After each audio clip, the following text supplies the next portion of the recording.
Terza corsa, 3 anni sul miglio, sono in 10 al via, 1 Finlandia FBS, 2 Falco Trio, 3 Faisal dei Greppi, 4 Forza e Onore GPD, 5 Fargo LJ, 6 Fortune Indal, seconda linea, 7 Flambeau del Pino, 8 Forever Fly, 9 Frank BF, 10 Forever AV.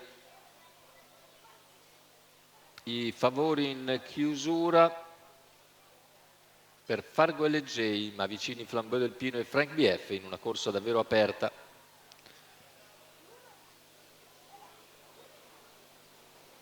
Al via i concorrenti con Faisal dei Greppi veloce, sbaglia invece Finlandia FBS. Numero 1 Finlandia FBS squalificato. All'esterno vediamo Forza e Onore GPD con al largo Fargo LJ. Insiste Forza e Onore GPD su Faisal dei Greppi che sembra intenzionato a lasciar sfilare l'avversario, che infatti passa in 300 metri del nuovo leader. All'esterno rimane invece Fargo LJ.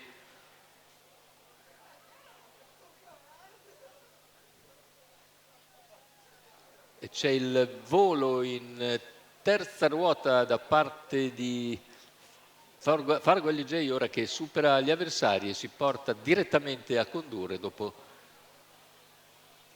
500 metri di gara. Quindi nuovo leader Fargo LJ, Jenny Riccio, che ha forzato i tempi e ora conduce, mentre all'esterno cerca di farsi luce Frank BF, che va a coprire Forza e Onore GPD e si trascina Forever AV. L'errore invece di Faisal dei Greppi. Numero 3 Faisal dei Greppi squalificato. C'è anche Fortune Indal. Tanto al comando Fargo LJ, all'esterno è sempre Frank BF. I due prendono un po' di vantaggio su Forza e Onore GPD. Cerca di progredire Fortune Indal che sopravanza Forever AV.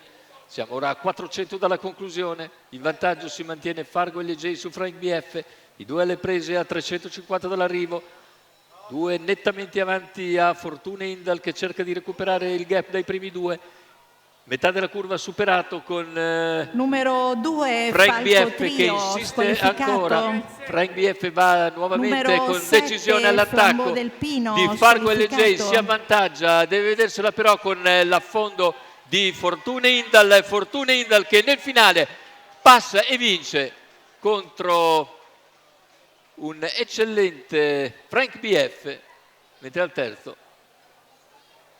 andiamo a rivedere forse ancora Frank LJ, ma 1.15.7 il ragguaglio conclusivo di Fortune Indal che corre davvero alla grande, allieva di René Legati, in training da Andrea Esposito, ovviamente per la scuderia Indal. Vedete, passa e vince su Frank BF, mentre per il terzo è ancora Fargo LJ che tiene botta al tentativo di Forever Fly.